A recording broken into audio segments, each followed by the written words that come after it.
নমস্কার বন্ধুরা, পাঁচমিশালি রান্নাঘরে আপনাদের সকলকে স্বাগত। আজকে আমি বানিয়ে দেখাবো আমের চাটনি। খেতে দারুণ লাগবে।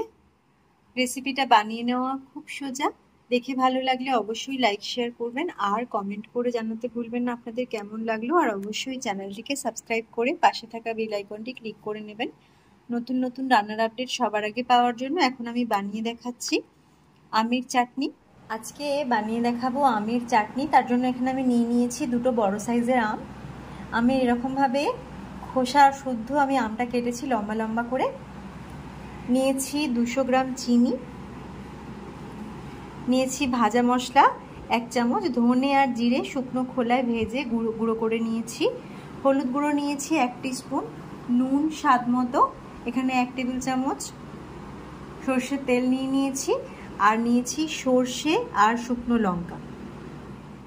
এখন কড়াইতে তেল দিয়ে দিচ্ছি। এবার আমি এখানে পুরো তেলটা দিলাম না, কারণ তেলটা একটু পরিমাণে বেশি হয়ে যাবে, তাই একদম অল্প একটু তেল দিয়েছি।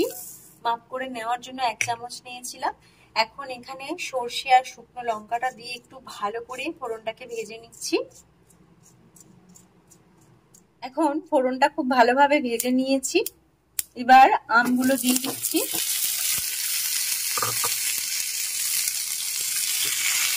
একটু নেড়ে চেড়ে নিচ্ছি আমার টুকরোগুলোকে। এখানে দিয়ে দিচ্ছি হলুদ গুঁড়ো,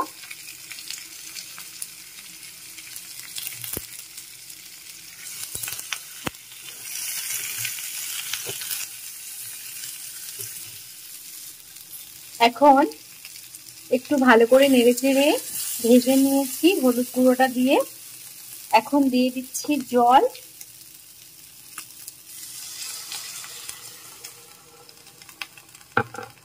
আমের চাটনি খেতে বেশ ভালোই লাগে। এবার দিয়ে দিচ্ছি নুন। চিনির পরিমাণটা অবশ্যই যে যার মতো নিয়ে নেবেন। আমি এখানে দিয়ে দিচ্ছি চিনি,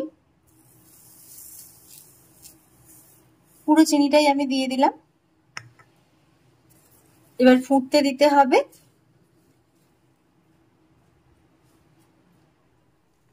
এখন আমগুলো সিদ্ধ হয়ে গেছে। আমগুলো এখানে গোটা গোটাই আছে, ভেঙে যায়নি। আমি এখানে সেদ্ধ করার সময় চিনি মিশিয়েছিলাম, সেজন্যই।